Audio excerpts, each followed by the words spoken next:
창세기 6장 5절부터 8절까지 우리 다 같이 읽겠습니다.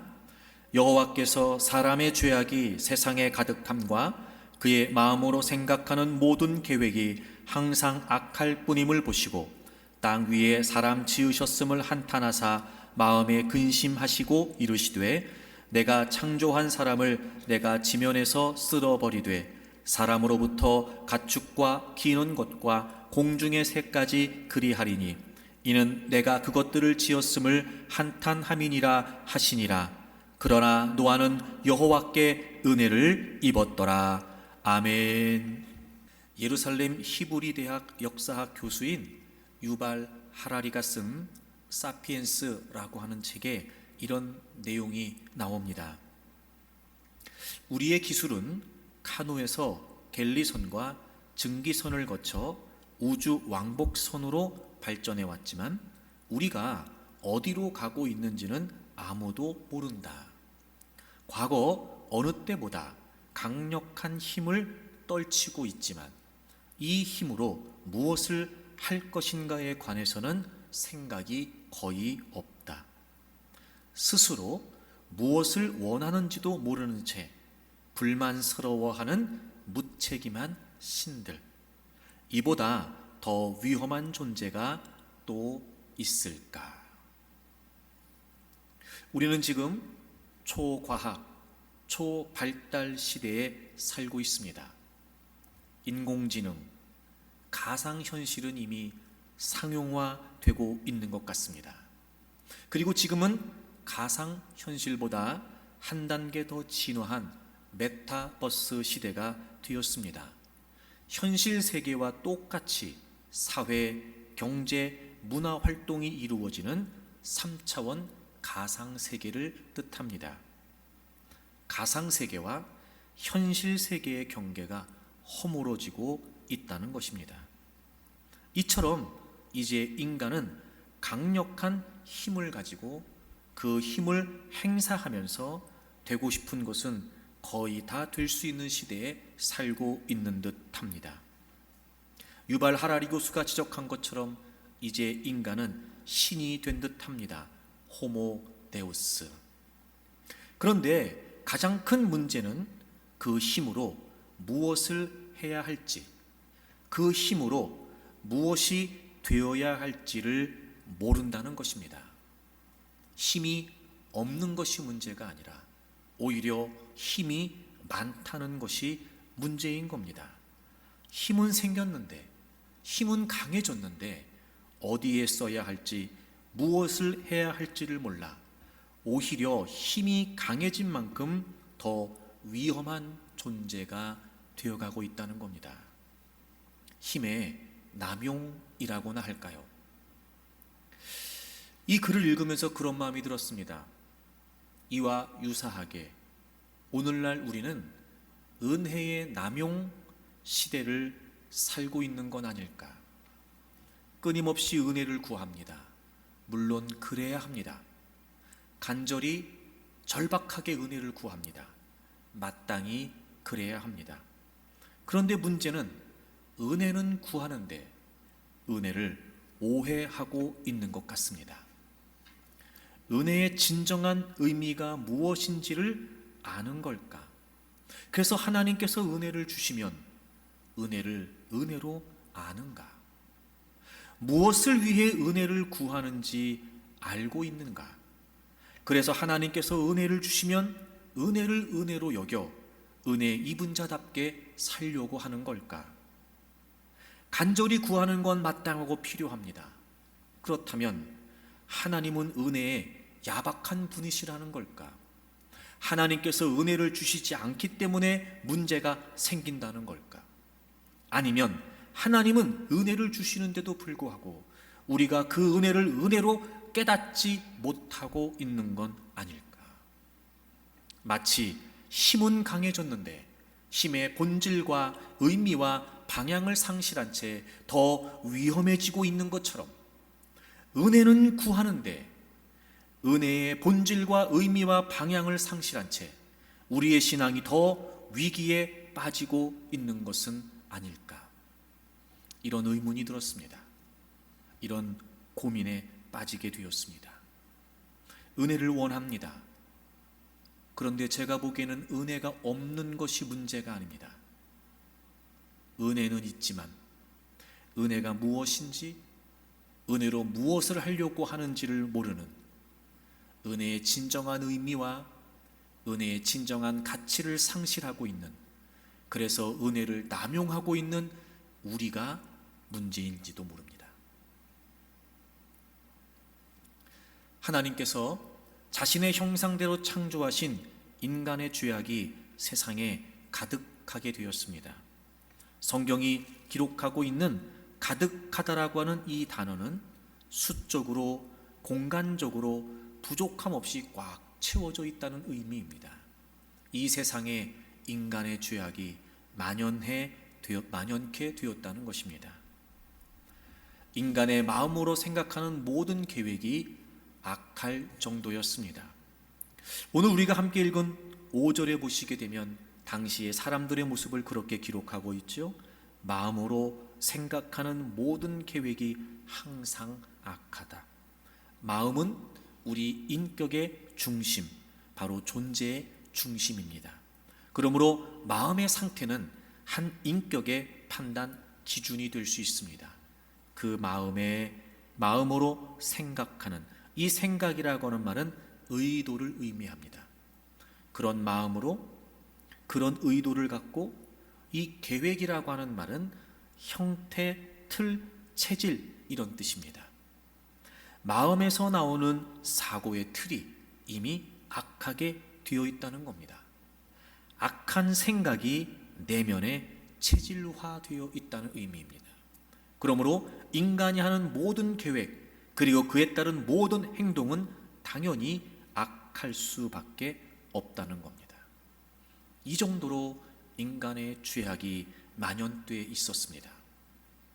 인간은 죄로 말미암아 완전히 부패되었고, 하나님께서 창조하신 피조의 세계는 인간의 부패로 말미암아 완전히 오염되었습니다. 그로 인해 사람을 친히 만드신 하나님께서는 몹시 안타까워하셨고 마음 아파하셨습니다. 그리고 하나님께서는 타락한 인간과 오염된 자연계를 완전히 파멸하시겠다고 선언하셨습니다. 홍수로 이 땅을 심판하셔서 멸망하시겠다는 선언이었습니다. 그러나 오늘 본문 8절에 보게 되면 의인이었고 당대의 완전한 자였던 노아는 하나님께 은혜를 입었습니다. 심판에서 제외되었습니다. 멸망에서 구원받았습니다. 노아는 하나님께 은혜를 입었습니다. 성경에서 최초로 은혜라고 하는 단어가 사용된 장면입니다. 은혜. 바로 이 말은 구불이다 라고 하는 말에서 파생된 단어입니다. 아랫사람에게 윗사람이 호의로 몸을 굽힌다는 의미입니다. 우리가 잘 알고 있는 은혜의 정의, 자격 없는 자에게 베풀어진 호의, 그래서 자비를 베풀다, 긍휼히 여기다 라고 하는 의미도 포함하고 있습니다. 오늘 이 내용을 통해서 은혜가 과연 무엇일까? 은혜가 어떤 의미일까? 노아는 어떻게 은혜를 입은 걸까? 오늘 이 최초로 은혜라고 하는 단어가 사용된 이 장면을 통해서 은혜에 관한 근본적인 말씀을 여러분과 함께 나누려고 합니다. 사랑하는 교우 여러분, 오늘 이 말씀을 통해서 우리가 은혜가 무엇인지를 깨닫게 되기를 바랍니다. 그리고 우리 모두 은혜 입은 자가 되기를 바랍니다. 그래서 우리의 삶에 하나님의 은혜가 가득한 복된 삶이 되기를 바랍니다. 자, 그렇게 하나님께서는 이 땅을 물로 심판하시기로 작정하십니다. 그리고 실제로 하나님은 홍수를 통해 40일 밤낮을 가리지 않고 비가 내리게 하셔서 이 땅을 물로 심판하셨습니다. 그리고 결과적으로 노아를 포함 노아의 가족들, 노아만 은혜를 입었습니다. 노아만 은혜를 입었습니다. 이런 마음이 들었습니다. 그럼 하나님께서는 노아만 은혜를 주려고 하셨던 걸까? 결과적으로 노아만 은혜를 입었습니다. 그럼 하나님께서는 노아만 은혜를 주시려고 했던 걸까?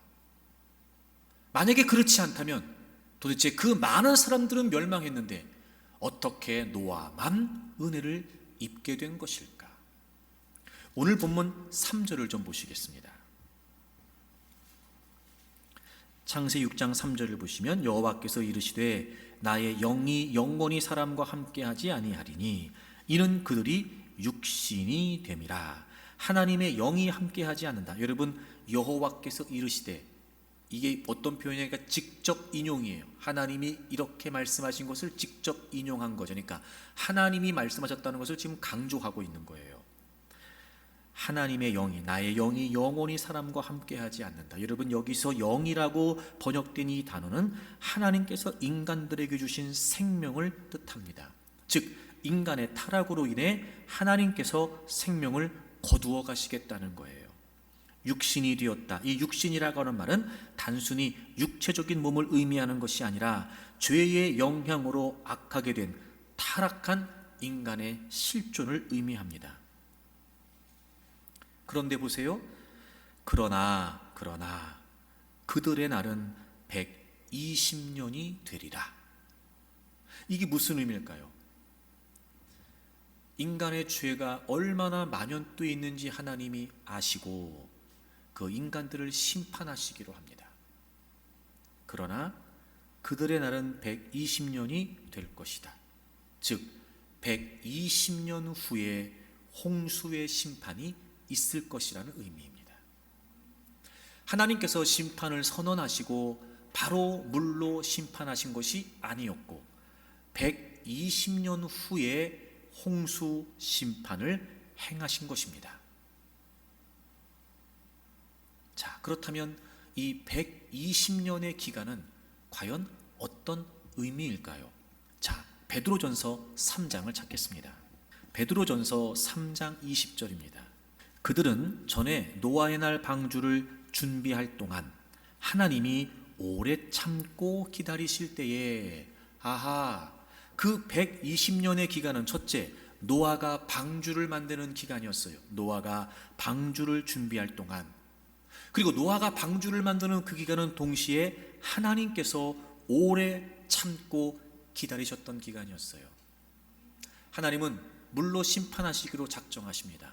그런데 120년의 시간을 두십니다. 이유가 뭐였습니까? 하나님께서 오래 참고 기다리신 거였습니다. 하나님은 노아를 통해 심판의 메시지를 선포하게 하셨습니다. 자그마치 120년이었습니다. 당시의 사람들의 수명이 지금보다 상당히 길었던 것을 고려하더라도 120년이라고 하는 시간은 결코 짧은 시간이 아니었을 것입니다. 하나님은 그 120년 동안의 시간을 기다리고 계시는 것입니다. 심판하시겠다고 했지만 심판을 유보하고 계시는 것입니다. 하나님은 물론 그 죄악으로 만연한 인간들을 심판하려고 하셨지만 사실은 하나님은 모두에게 은혜를 주기를 원하셨던 거예요. 자그마치 120년의 시간을 하나님께서는 기다리고 참고 계셨던 것입니다. 그런데 결과적으로 하나님은 오래 참고 기다리셨는데 복종하지 아니하던 자들이라 방주에서 물로 말미암아 구원을 얻은 자가 몇 명뿐이니 겨우 8명이라. 겨우 8명이라. 노아의 가족들을 의미하지요. 자, 보세요. 오래 참고 기다리셨어요. 그 기간 동안 사람들이 두 부류로 나뉘어지게 됩니다. 첫째, 복종하지 않았던 자들이 있어요. 그리고 둘째, 구원을 얻은 자가 있었습니다. 120년을 하나님이 기다리셨습니다. 그 결과 복종하지 않았던 자들이 있었고 구원을 얻은 자들이 있었습니다. 구원을 얻었다는 말이 무슨 말이죠? 은혜를 입었다는 말이죠. 노아와 노아의 가족들을 의미합니다. 겨우 그들만 구원을 받았습니다. 그들만 은혜를 입었습니다.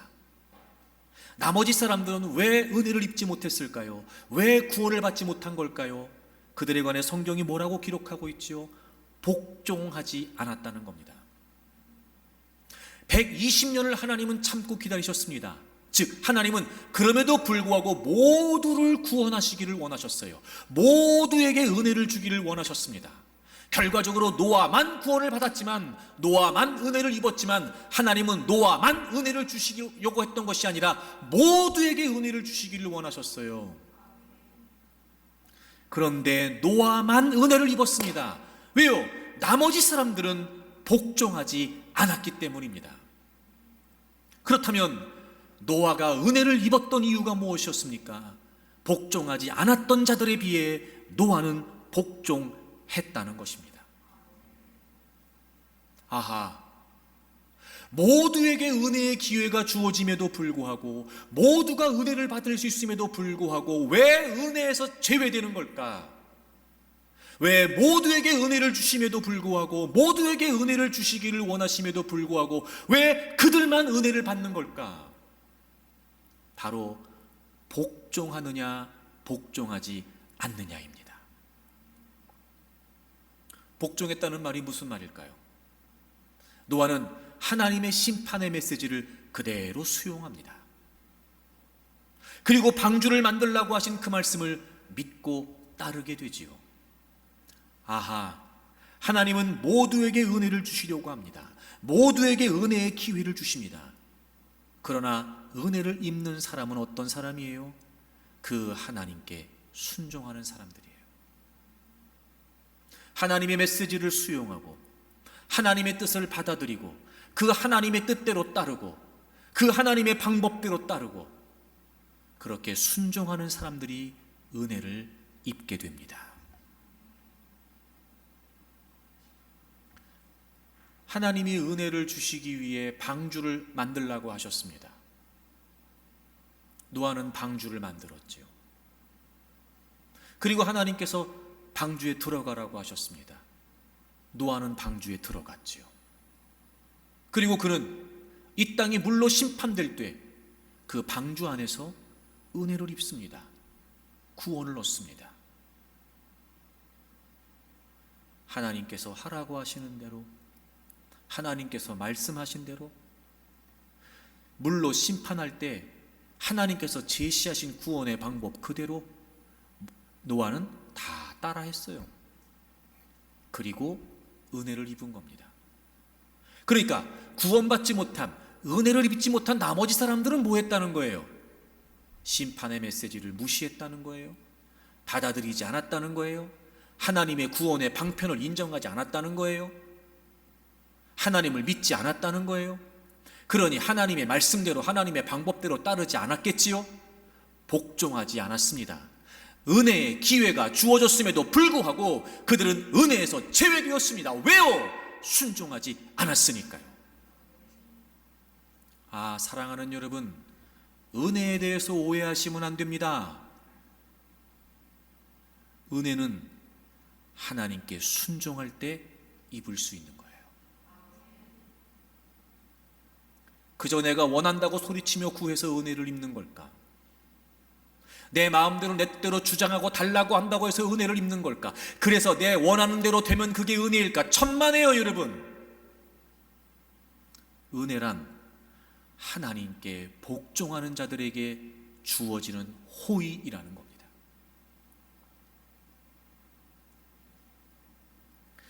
그래서 히브리서 11장 7절에 한 구절을 통해 이 장면을 기록하면서 제일 먼저 이렇게 시작하지요. 믿음으로. 노아는 믿음으로 경고하심을 받았어요. 즉 믿음으로 하나님의 경고를 수용한 겁니다. 믿음으로 노아는 방주를 준비했습니다. 방주를 만들라고 하신 하나님의 말씀을 믿음으로 순종했다는 거지요. 그리고 그는 믿음으로 구원을 받았습니다. 그 믿음 때문에 그는 은혜를 입었다는 거예요. 은혜는요, 하나님을 믿는 자들에게 주어지는 거예요. 은혜는요, 하나님을 믿기 때문에 하나님의 뜻을 따르고 하나님을 믿기 때문에 하나님의 방법을 따르는 자들에게 주어지는 게 은혜입니다. 내 방법대로 내 방식대로 살면서 은혜를 구하는 게 아니에요. 내 마음대로 내 고집대로 살면서 은혜를 구하는 게 아니라고요. 물론 은혜는 구할 수 있어요. 그럼에도 불구하고 은혜를 입으려면 하나님의 말씀대로 하나님의 뜻대로 하나님의 방법대로 그렇게 행하고 그렇게 순종하고 그렇게 따를 때 은혜를 입게 됩니다. 잊지 마십시오. 하나님은 모든 사람들에게 은혜의 기회를 주십니다. 절대로 어떤 특정한 사람들만 은혜를 주시는 분이 아니십니다. 노아가 아무리 의인이었다고 한들 완벽한 의인일 수 있을까? 노아가 당대의 완전한 사람이고 의로운 사람이었다고 한들 그가 하나의 한 개의 죄도 없이 완벽한 의인이었을까? 천만에요. 그럴 리가요, 여러분. 상대적으로 어땠을지 모르지만 그럼에도 불구하고 노아도 심판을 피할 수 없는 죄인이었던 게 분명하다고요. 즉 모든 사람에게 은혜를 주시기를 원하셨던 그들 중에 노아도 한 사람이었을 뿐 노아가 특별히 은혜를 입을 만한 자격이 있었던 건 아니었단 말입니다. 그럼에도 불구하고 모두가 멸망할 수밖에 없었던 그 상황에서 노아만 은혜를 입었던 이유가 뭐였습니까?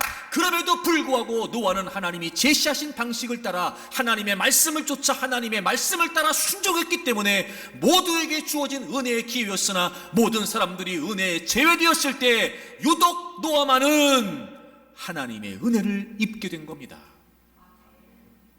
사랑하는 여러분, 저는 우리 모두가 은혜 입은 자들이 되기를 원합니다. 진정한 하나님의 은혜를 받고 하나님의 은혜 속에 살아가기를 원합니다. 그렇다면 여러분의 방법을 내려놓고 여러분의 방식을 내려놓고 이제 하나님의 뜻을 따르십시오.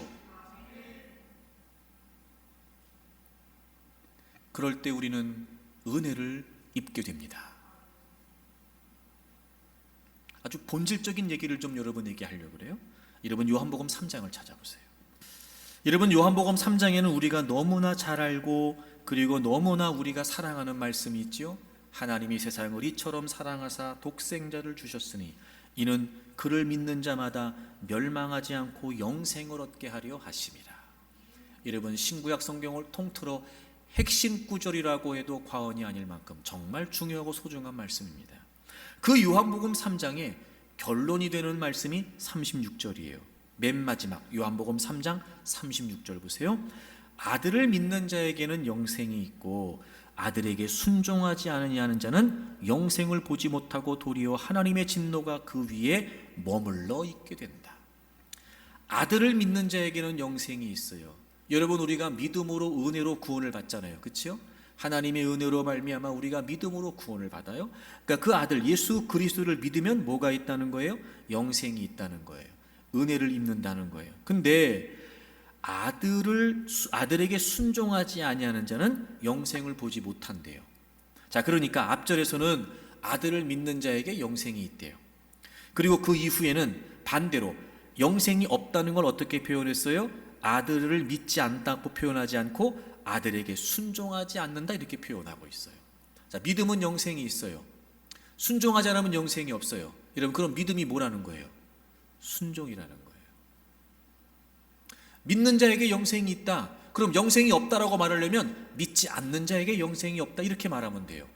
근데 앞절에서 믿는 자에게 영생이 있다고 말하더니 믿지 않는다고 말하지 않고 뭐 하지 않는다고 말해요? 순종하지 않는다고 말해요. 그러면 영생이 없대요. 그러니까 믿음은 뭐라는 거예요? 순종이라는 거예요. 그 은혜로 말미암아 우리가 믿음으로 의롭다 하심을 얻어요. 우리가 하나님을 예수님을 믿음으로 말미암아 구원받은 전적인 하나님의 은혜예요. 그 은혜를 어떻게 우리가 입어요? 순종으로 입는다고요. 순종. 그래서 예수님께서 이 말씀이 구체적으로 어떤 의미인지를요 정확히 언급하십니다. 자, 15절을 먼저 보시면 이는 그를 믿는 자마다 영생을 얻게 하려 하심이라. 여러분 36절과 동일하죠. 예수님을 믿으면 영생을 얻는데요. 16절 그를 믿는 자마다 멸망하지 않는데요. 예수님을 믿으면 멸망하지 않아요. 그럼 믿지 않으면 영생을 얻지 못하고 믿지 않으면 멸망한다는 거예요. 이게 무슨 의미냐? 그러면 14절, 모세가 광야에서 뱀을 든 것 같이 인자도 들려야 하리니. 여러분, 예수님을 믿고 구원받는다, 예수님을 믿고 은혜로 구원받는다, 이 말이 어떤 의미인지를 예수님이 과거의 역사적 사건을 언급하시면서 정확히 우리가 가르쳐주고 계세요. 제가 몇 번 설명드린 적이 있었습니다만, 이런 민수기 21장에 보면은요, 이스라엘 백성들이 광야길을 걸으면서 굉장히 고되고 힘들었어요. 그래서 그들은 계속해서 원망하고 불평해요. 하나님의 역사가 있었고 하나님의 기적이 있었음에도 불구하고 계속 원망하고 불평하는 거예요. 그래서 하나님께서요, 이스라엘 진영에 불뱀을 풀어버리세요. 불뱀에 물리고 이스라엘 백성들이 죽어가기 시작합니다. 뒤늦게 뉘우치면서 이스라엘 백성들이 모세를 향해서 제발 좀 우리를 좀 도와달라는 거예요. 우리가 잘못했으니까 하나님께 좀 도움을 요청해서 우리를 살려달라는 거예요. 모세가 하나님께 기도합니다. 하나님께서 모세에게 말씀하시죠. 알았다, 너 그 불뱀과 똑같은 모양의 뱀을 만들어라. 그리고 그 뱀을 장대에 매달고 높이 치켜들고 사람들에게 이야기해라. 여러분, 여기 장대에 매달린 뱀을 보면은요, 하나님이 다 살려주신답니다. 자, 뱀에 물려 죽어가고 있었습니다. 살 수 있는 방법이 뭐예요? 장대에 매달린 노스로 만든 뱀을 바라보는 거예요. 바라보면 어떻게 돼요? 살아요. 바라보지 않으면 어떻게 돼요? 죽어요. 아, 내가 지금 뱀에 물려 죽어가는데 또 뱀을 보라고? 야, 뱀 얘기만 해도 끔찍하다. 아니, 뱀에 지금 물려 독이 퍼져서 죽어가고 있는데, 아니 그 뱀을 본다고, 그 뱀의 모양을 본다고 살겠어? 아이고, 무슨 소리야. 그 뱀을 보지 않은 사람은 다 그렇게 죽었을 겁니다. 하지만 그럼에도 불구하고, 그래, 하나님이 하신 말씀이니까, 그래, 하나님이 저렇게 하면 살려준다고 하셨으니까 난 믿을래. 그리고 뱀을 바라본 사람들은 어떻게 됐을까요? 살았지요. 이런 경우도 있지 않았을까? 이런 모세가 어디에 서서 그 장대에 매단 뱀을 지켜들고 있었을지 모르지만, 이스라엘이 굉장히 많았고 성막을 중심으로 삥 둘러서 진영을 치고 있었기 때문에 아마 여러분, 그 장대에 매달린 뱀을 보기 위해서요, 뱀에 물려 죽어가고 있는 몸을 이끌고 멀리서부터 거기까지 와야 됐을 수도 있어요. 왜요? 살려고요. 살려면 어떻게 해야 돼요? 하나님께서 살려주신다고 한 방법대로 해야 돼요. 살려면. 이 말씀이 그 말씀이에요. 그리고 하나님께서는 우리 모두를 죄에서 구원해 주시기 위해서 어떤 방법을 주셨어요? 예수 그리스도에게 우리의 모든 죄를 담당하시게 했어요. 그분이 십자가에서 죽으셨습니다. 그리고 말씀하셨어요. 이 예수 그리스도, 우리의 죄를 위해 십자가에서 죽으신 예수님을 보면, 믿으면, 바라보면 산다는 거예요. 에이, 무슨 소리야. 아니, 구원은 무슨, 아니, 사는 게 다지 무슨 뭐 죽어봐야 알지 천국이 있는지 지옥이 있는지 내가 가봤어. 넌 가봤냐? 아유, 그런 소리 하지도 마. 하나님이 제시하신 방법을 믿지 않으면, 따르지 않으면 어떻게 해요? 구원을 못 받아요. 은혜를 못 입는다고요. 하지만 그럼에도 불구하고, 그래, 내가 아는 게 다겠어? 내가 보는 게 다겠어? 하나님이 하시는 말씀이라면 그 말씀이 맞지. 그래, 나는 죄인이고 내가 내 죄를 해결할 수 없고 예수님이 내 죄를 해결해 주셨다니까 나는 예수님 믿는다. 예수님이 나의 죄를 위해 죽으셨다는 거 난 믿을 거야. 하나님이 제시하신 방법대로 따르면 영생을 얻어요. 믿음이 뭐예요? 순종이에요. 은혜를 어떻게 입어요? 순종으로 입어요. 여러분, 잊지 마십시오. 정말 여러분이 은혜 입은 자로 살아가기를 원한다면 하나님께 순종하세요.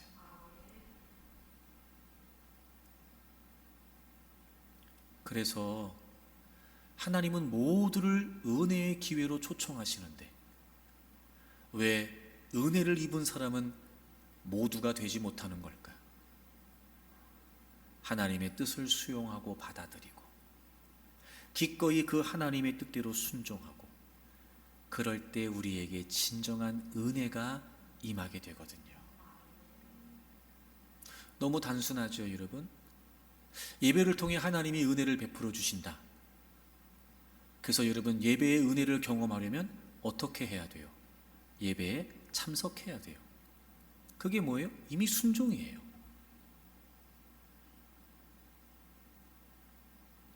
그러니 여러분, 그저 은혜를 달라고만 하지 말고, 그저 은혜를 구하려고만 하지 말고, 내가 은혜 입을 만한 자인가? 정말 하나님의 은혜가 없이는 살 수 없는 절박하고 절실한 마음으로 하나님의 은혜를 구하는 만큼이나 내가 지금 하나님의 말씀을 따르고 있는가? 순종하고 있는가? 여러분, 그걸 먼저 살피세요. 그리고 우리를 은혜의 기회로 초청하신 그 하나님의 무한하신 은혜를 저는 여러분들이 다 경험할 수 있기를 바랍니다. 그러면 은혜가 뭘까요? 은혜가 뭘까? 자, 다시 오늘 본문 좀 돌아와 보시겠어요? 창세기 6장으로 오시면, 그렇게 하고 하나님께서 이제 노아에게 방주를 만들라고 하세요. 그러니까 그 방주가 이제 물로 이 세상을 심판하실 때 그 방주가 은혜를 입는 도구가 되고 통로가 되죠. 즉 방주 안에 들어가면 사는 거예요. 그렇죠? 그게 은혜를 입는 거예요.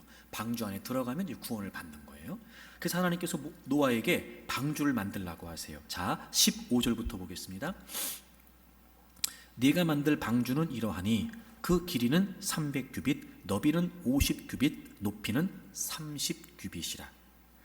한 규빗이 약 45.6cm예요. 길이가 300규빗이니까 약 137m입니다. 피파에서 권장하는 축구장의 규격이 길이가 105m예요. 그러니까 이 방주의 길이는 축구장의 길이보다 조금 더 길었어요. 137m. 너비가 23m. 높이가 14m예요. 보통 지금 우리가 아파트 한 층의 높이를 약 3m 정도라고 생각을 하거든요. 그러면 14m예요, 높이가. 그러니까 4층보다 조금 더 높은 높이 정도예요. 길이가 137m, 너비가 23m, 높이가 14m. 그 다음에 16절에 보시면 거기에 창을 내되 위에서부터 한 규빗, 그러니까 꼭대기에서 한 규빗 45.6cm 떨어져서 창을 내요. 그 다음에 문은 옆으로 내요. 그리고 상중하 3층으로, 그러니까 14m 높이인데 3층으로 구성을 하는 거예요. 여기 16절에 창이라고 하는 단어와 문이라고 하는 단어는 단수예요. 그러니까 뭐 이런저런 그림들도 많이 있고 학자들이 추정하는 모습도 많이 있는데, 어쨌든 성경을 근거로 우리가 생각할 수 있는 건 창도 하나, 문도 하나였다는 거예요. 8장에 보면은요, 홍수가 끝나고 물이 이렇게 사그러지면서 노아가 뚜껑을 열고 봤다, 이런 표현이 나와요. 뚜껑을 열고. 그러니까 아마 이게 창이었던 것 같아요. 그 창. 그러니까 이거는 이제 뭐 채광 혹은 통풍 이런 걸 위해서 있는 창이었겠죠. 뚜껑이었을 거예요. 그리고 문은 우리가 잘 아는 것처럼 승선을 위한, 그 배에 타기 위한 문이, 출입문이 필요했겠죠. 바로 그 문을 말해요. 창이 하나 있고 문이 하나 있어요. 방주가 지금 왜 필요한 거지요? 이 세상이 물로 가득 차게 되잖아요. 그럼 그 물 위에서 떠서 이동을 해야 되거든요. 항해를 한단 말이에요. 그래서 방주가 지금 필요한 거예요. 근데 하나님께서 이렇게 방주를 만들어라 말씀하신 내용이 여기서 끝이에요. 이상하지 않으세요? 자, 보세요. 여러분, 첫 번째, 방주가 움직이려면 추진장치가 필요하잖아요. 이를테면 모터, 동력이 있어야 움직일 거 아니에요. 동력이 있어야. 근데 그 얘기가 빠져 있어요. 여러분, 추진장치가 있으면 당연히 뭐가 필요해요? 제어장치가 필요하죠. 제동장치가. 이를테면 브레이크가 필요한 거예요. 근데 그 말이 없어요. 게다가 결정적으로 오른쪽으로 갈 수도 있고, 배가 왼쪽으로 갈 수도 있고, 그냥 똑바로 갈 수도 있고. 뭐가 필요해요? 운전장치가 필요하잖아요. 그 얘기가 없어요. 지금 방주, 하나님께서 만들라고 말씀하신 방주의 스펙을 딱 보면은요, 그냥 정육면체 박스예요. 창 하나 있고 문 하나 있어요. 추진 장치도 없어요. 제동 장치도 없어요. 운전 장치도 없어요. 여러분이 방주라고 번역된 이 히브리어가요, 그냥 나무 상자라는 뜻이기도 해요. 사실은 나무 상자예요. 그러니까 이런 거예요. 하나님께서 지금 방주를 만들라고 하신 그 방주는요, 그냥 단순히 물에 떠 있기 위함이에요.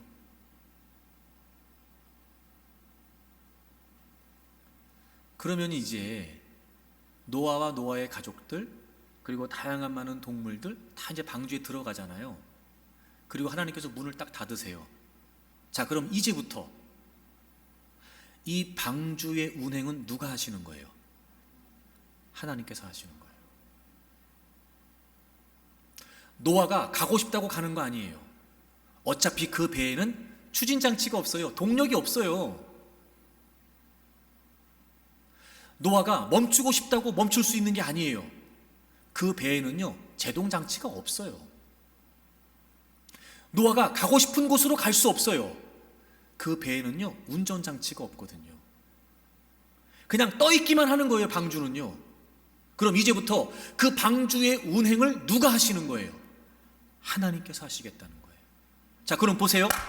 방주에 들어갔고 멸망되지 않고 구원을 얻었고 은혜를 입었어요. 여러분, 은혜를 입는다는 게 무슨 말이에요? 이제부터 방주에 들어가면 어떻게 되는 거예요?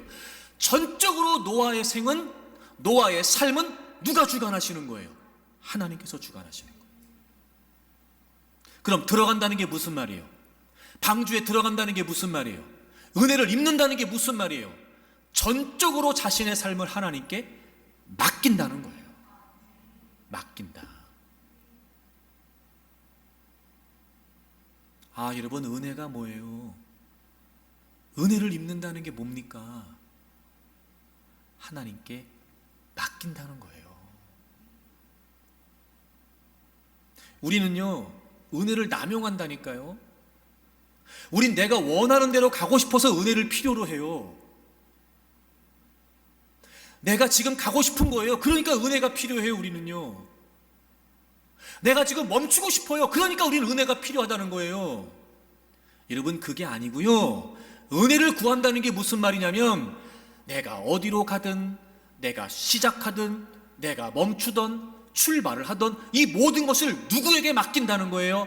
하나님께 맡긴다는 거예요. 방주에 들어간 이상 노아가 어디를 가고 싶다고 해서 갈 수 있는 것도 아니고, 방주에 들어간 이상 노아가 가고 싶다고 갈 수 있는 것도 아니고, 멈추고 싶다고 멈출 수 있는 것도 아니에요. 전적으로 이 방주에 들어가 있는 한, 이 방주에 들어간 이상 하나님께서 운행하시는 그대로 맡길 수밖에 없다는 거죠. 전적으로 노아의 인생의 항로를 이제 하나님께 맡길 수밖에 없는 거예요. 그게 방주에 들어간다는 의미예요.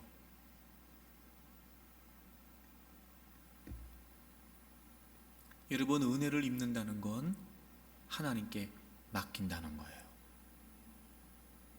알기 쉽게 설명할까요, 여러분?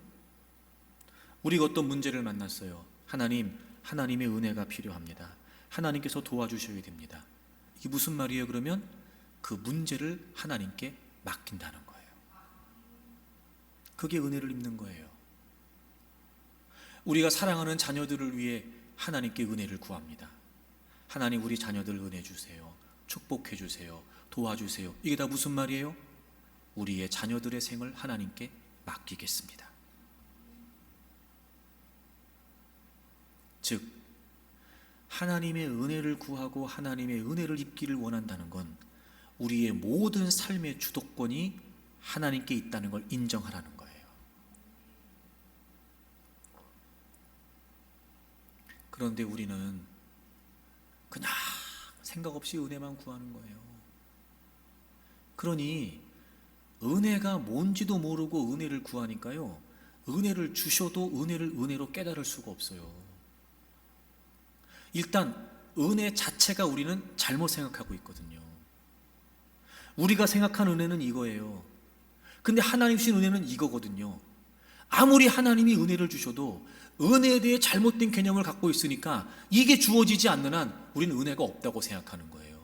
그러니까 우리는 더 은혜를 구하는 겁니다. 그냥 맹목적으로. 이게 아니었던 거죠. 하나님이 은혜 야박하신 분이 아니세요. 그럴 리가요, 여러분. 이렇게 죄악으로 가득 찬 여러분 인간들도 하나님이 120년을 기다리시면서 은혜를 주시려고 하는데요. 다 방전에 들어오라고 120년을 말씀하시는데요. 어찌 보면 하나님은요, 우리에게 주실 은혜를 다 준비하고 계시는 거예요, 지금. 은혜를 주실 준비가 주님은 다 끝나셨다고요. 근데 정작 은혜를 구하는 우리는 하나님이 주시는 은혜가 뭔지도 모른 채 그냥 은혜만 달라는 겁니다. 주셔도 뭔지를 몰라요. 그러니 그게 은혜인지도 모르니까 아무리 우리는 은혜를 주셔도 은혜를 깨닫지도 못한 채 은혜를 구하고 있는 거예요.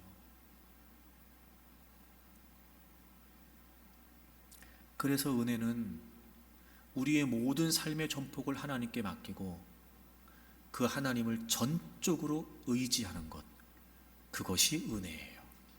그것이.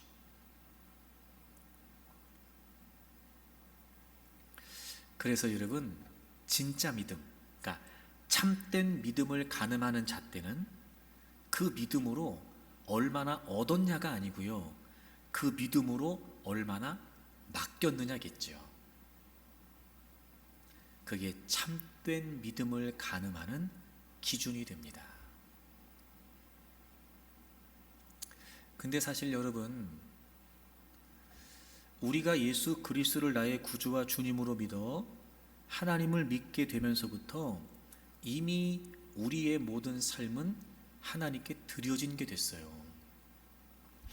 삶의 주도권이 하나님께 있다, 하나님께 맡긴다, 하나님께 의지한다, 이게 이미 우리가 하나님을 믿기로 결정할 때부터 그렇게 돼 있단 말이에요. 이걸 성경은 뭐라고 말하냐면 이렇게 말해요. 여러분, 로마서 14장을 찾아보세요. 로마서 14장 9절에 보시면, 이를 위하여 그리스도께서 죽었다가 다시 살아나셨으니 곧 죽은 자와 산 자의 뭐가 되려 하심이라? 주가 되려 하심이라. 여러분, 여기에서 주가 되셨다라고 되어 있지 않아요. 곧 죽은 자와 산 자의 주님이시다 이렇게 되어 있지 않아요. 죽은 자의 산 자의 뭐가 되려 하심이라? 주가 되려 하심이라. 여러분이 주가 되려 하신다는 말이 무슨 말이냐면요, 예수님께서 의도적으로 주인이 되시기 위해 지배권을 행사하시겠다는 거예요. 예수님께서 우리의 죄를 위해 죽으시고 부활하셨어요. 그게 무슨 말이냐? 예수님이 우리의 주인으로서 지배권을 행사하시겠다는 거예요. 우리가 예수님을 우리의 구주와 주님으로 믿는다는 게 어떤 의미냐? 그 예수 그리스도께서 우리에게 지배권을 행사하시겠다는 거예요. 주권이 나에게 있지 않아요. 주도권이 나에게 있지 않아요. 누구에게 있어요? 나를 위해 죽으시고 부활하신 그분께 있어요. 그럼 이게 무슨 말이냐? 8절 보세요. 우리가 살아도 주를 위하여 살고 죽어도 주를 위하여 죽나니 그러므로 사나 죽으나 우리가 주의 것이로다. 주의 것이로다. 은혜를 입는다는 게 무슨 말이에요? 이제부터 내 삶이 누구의 것이라는 거예요? 주님 거라는 거예요. 주님 거. 왜요? 삶의 주도권이 누구에게 있어요? 주님에게 있어요. 이제부터 우리는 우리의 의도대로 할 수 없어요. 하나님의 인도를 따를 뿐이에요. 우리는 우리의 의지대로 할 수 없어요. 하나님을 의지할 뿐이에요. 우리가 예수 그리스도를 믿고 하나님의 자녀가 되었다는 것, 하나님에게 삶의 주도권이 있다는 것, 하나님께 맡긴다는 것, 이게 다 무슨 말이에요? 이제 내가 주님의 것이 됐다는 거예요. 주님의 것. 그게 은혜 입는 거예요, 여러분. 여전히 내 삶은 내 거예요. 내가 주인이에요. 그리고 나는 은혜를 구해요. 하나님은 내가 구하는 대로 주셔야 돼요. 그러니 여러분, 은혜를 은혜로 알지도 못해. 또 은혜를 은혜로 안다고 해도 은혜를 내 마음대로 살아. 이건 은혜 입은 게 아니에요. 출발이 뭐예요? 순종이에요. 은혜가 뭐예요? 내가 아니로, 내 삶은 내게 아니고 주님의 거라고요. 주님께 맡기는 거예요, 다. 그러니까 주님이 인도하시는 대로, 주님이 이끄시는 대로, 주님이 원하시는 대로 우린 그냥 따를 뿐이에요. 우리의 의지가 소용있어요, 없어요? 없어요. 우린 그냥 우리의 삶의 주도권을 갖고 계신, 우리의 삶을 맡겨드리는 그분을 의지하는 것뿐이죠. 우리는 우리 의도대로 할 수 없어요. 어차피 안 돼요. 추진장치, 제돈장치, 운전장치 그 방주 안에 없어요. 그게 뭔 소용이겠어요? 오늘은 좀 출발해서 가고 싶네. 뭔 의미가 있습니까? 오늘은 저쪽으로 가고 싶네. 무슨 의미가 있어요? 아무 의미 없어요. 하나님이 알아서 하시는 거예요. 그럼 우리는 그냥 그 인도를 따를 뿐이죠. 그게 은혜를 입는 거예요. 이제부터 우리의 삶은 누구께 됐어요? 주님께 됐어요. 주님께.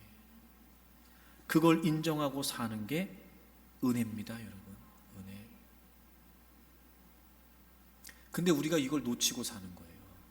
내가 하나님 백성 되었다는 거, 이거 우리가 하나님 거 됐다는 거예요. 하나님 거. 정말 여러분이 은혜 입은 삶을 살기를 원한다면, 정말 여러분의 삶에 하나님의 은혜가 있기를 원한다면 이거 잊지 마세요. 은혜가 뭐다? 하나님께 맡기는 거다. 은혜가 뭐다? 내 삶은 주님의 것이라는 걸 인정하는 거예요. 그게 은혜입니다. 여러분, 이사야 44장을 찾아보세요. 하나님의 백성의 정체성, 이사야 44장을 찾아보세요. 5절에 보시면 문맥상 내용은 이스라엘은 하나님의 심판을 받아야 마땅한 존재예요. 근데 그럼에도 불구하고 하나님께서는요, 그 자신들의 백성을 향하신 약속, 또 하나님 자신을 위해서 하나님은 이스라엘 백성들을 구원하시고 회복하시죠. 다시 말해 그들은 하나님의 구원을 받을 자격이 없는 자들이었어요. 하나님의 백성 될 자격이 없는 자들이었다고요. 그런데 오직 하나님의 주권적 그리고 언약적 사랑에 의해서 그들에게 거저 은혜가 주어졌어요. 그래서 그들이 하나님 백성 된 거란 말이에요. 자, 5절을 보세요. 한 사람은 이르기를 나는 여호와께 속하였다 할 것이며 또 한 사람은 야곱의 이름으로 자기를 부를 것이며. 야곱의 이름으로 자기를 부른다. 이게 무슨 말이에요? 나는 야곱의 자손으로서 하나님의 선택된 백성이다, 이 말이에요. 야곱의 자손으로 야곱의 이름으로 자기를 부른다. 나는 하나님의 선택된 백성이다, 이 말이라는 거예요. 그게 그 말이 무슨 말이에요? 나는 여호와께 속하였다 할 것이요. 속하였다. 또 다른 사람은 자기가 여호와께 속하였음을, 또 나왔어요. 여호와께 속하였음을 그의 손으로 기록하고 이스라엘의 이름으로 존귀히 여김을 받으리라. 역시 야곱의 이름, 이스라엘의 이름, 이게 다 무슨 말이에요? 나는 선택된 하나님의 백성이라는 거예요. 그러면서 뭐라고 고백해요? 난 하나님 백성이다. 뭐라고 고백해요? 난 하나님께 속했다. 그리고 난 하나님께 속했다는 걸 그의 손으로 기록한다. 여러분, 여기서 그의 손으로 기록한다는 말이 무슨 말이냐면 그의 손에 기록한다는 거예요. 그의 손에 기록한다. 당시에 종들은요, 왼손이나 오른손에 주인의 이름을 문신으로 새겨 넣었대요. 그 관습을 반영한 표현이랍니다. 그러니까 내 손에 기록한다는 거예요. 뭘 기록해요? 내가 하나님께 속해 있다는 거. 다시 말하면 이게 무슨 말이에요? 내 주인은 하나님이시라는 거. 그걸 내 손에 문신으로 새겨 놓겠다는 거예요. 자, 보세요. 야곱의 이름으로, 이스라엘 이름으로, 즉 내가 선택된 하나님 백성입니다. 이게 무슨 고백이에요? 나는 하나님께 속했습니다. 이 하나님께 속했다는 게 무슨 말이에요? 소유권, 소속, 신분, 이거 의미하는 거잖아요. 삶의 주권이 누구에게 있다는 거예요? 하나님께 있다는 거예요. 손에 기록한대요. 나의 주인은 하나님이십니다. 그럼 우리는 하나님의 종이라는 거예요. 우린 하나님께 속했다는 거예요. 하나님의 소유가 됐다는 거예요. 우린 하나님의 것이라는 거예요. 하나님 백성이라는 게 뭐예요? 내가 하나님께 속한 자라는 거예요. 내가 하나님 백성 됐다는 게 무슨 말이에요? 내가 은혜로 구원받아 하나님 자녀 됐다는 게 무슨 말이에요? 나는 하나님께 속해 있다. 나는 그분께 속한 자이다. 이제부터 내 삶은 그분의 것이다. 여러분, 그거 인정하는 거예요. 그게 은혜예요. 맡기는 게 은혜예요. 내 삶이 주의 것이라고 인정하는 게 은혜예요. 그 안에 은혜가 있단 말이에요.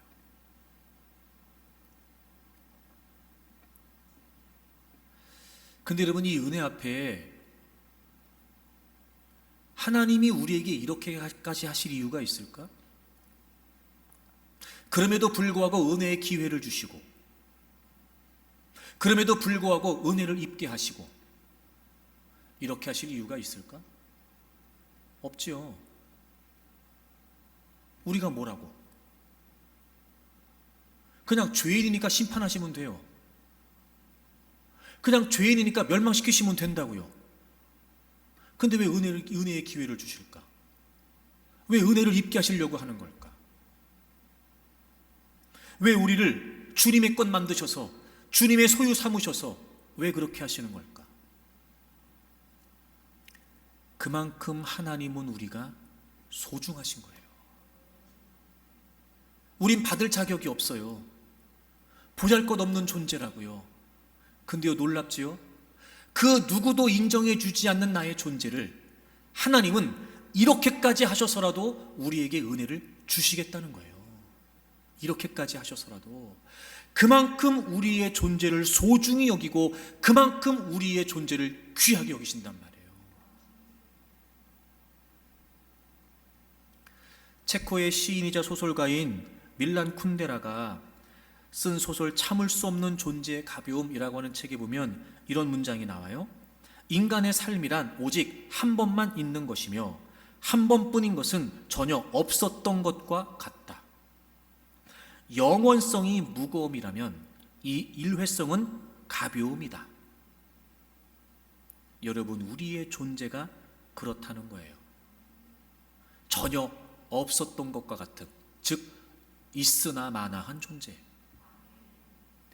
가벼운, 보잘것없는, 무게감 없는, 의미 없는 그런 존재. 시인 이성복은 이런 표현도 썼어요. 내 고통은 나뭇잎 하나 푸르게 하지 못한다. 여러분, 아무리 우리가 큰 소리치고 살아도요, 세상은요 꿈쩍도 안 합니다. 우리가 아무리 고통스럽다, 아무리 아프다 울부짖어도요, 절규를 해도요, 세상은요 아무 요동도 없습니다. 내가 죽는다고 세상이 관심을 가질까? 내가 아프다고 소리를 지른다고 해서 세상이 관심을 가질까? 아니요. 여러분, 우리 그거밖에 안 되는 존재들이에요. 모든 인간은 다 그렇게 보잘것없는 존재라고요. 그런데 하나님은 우리를 어떻게 여기셨어요? 어차피 우리는 우리의 죄 때문에 저주와 심판과 멸망 가운데 있었어요. 마땅하고 당연해요. 근데 놀랍지요. 하나님은 그럼에도 불구하고 가만히 계실 수가 없었던 거예요. 하나님은 아무렇지 않으실 수가 없었던 거예요. 왜요? 그분에게 우리가 소중했거든요. 마치 자녀들이 아프면 그 아픈 자녀들보다 부모들의 마음이 더 아픈 것처럼, 차라리 내가 아픈 게 낫겠다 이런 마음을 부모들이 갖는 것처럼, 아무것도 아닌 죄로 얼룩져 있어 심판과 저주가 분명한 마땅한 우리가 그런 상황에 있음에도 불구하고 하나님은 가만히 계실 수가 없었던 거예요. 그만큼 우리의 존재감을 소중하고 존귀하게 여겨주신 거죠.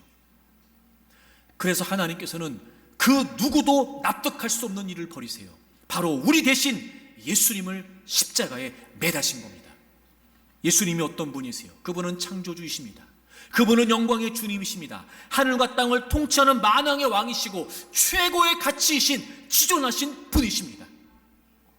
하늘이 닫히고 땅이 진동할 만큼 하나님은 우리 때문에 엄청난 일을 하신 겁니다. 시인 이상의 최후라고 하는 시에 보면 이런 대목이 나와요. 능금 한 알이 추락했다. 지구는 부서질 정도만큼 상했다. 최후. 말이 안 되죠? 사과가 하나 떨어진다고 지구가 부서질 만큼 상하겠습니까? 자신의 존재가 얼마나 보잘것없는 존재인지를 알았던 이 시인이 자신의 죽음이 이 정도 충격이 될 수 있으면 좋겠다는 걸 역설적으로 지금 몸부림치면서 고백하고 있는 거예요. 그런데요, 하나님은 실제로 그렇게 하셨어요. 썩은 사과보다도 못한 우리였어요. 우리가 저주와 심판과 멸망까지 떨어졌는데요, 하나님이 가만히 계실 수가 없었어요. 너무 마음 아프셔서, 너무 가슴 아프셔서 하나님이 다 부서질 만큼, 아니 예수 그리스도를 십자가에 내놓으실 만큼 하나님에게는 충격이었던 거예요. 그만큼 우리의 존재가 귀했으니까요. 그만큼 우리의 존재가 소중했으니까요. 여러분, 우리는요 하나님께 이런 존재였습니다.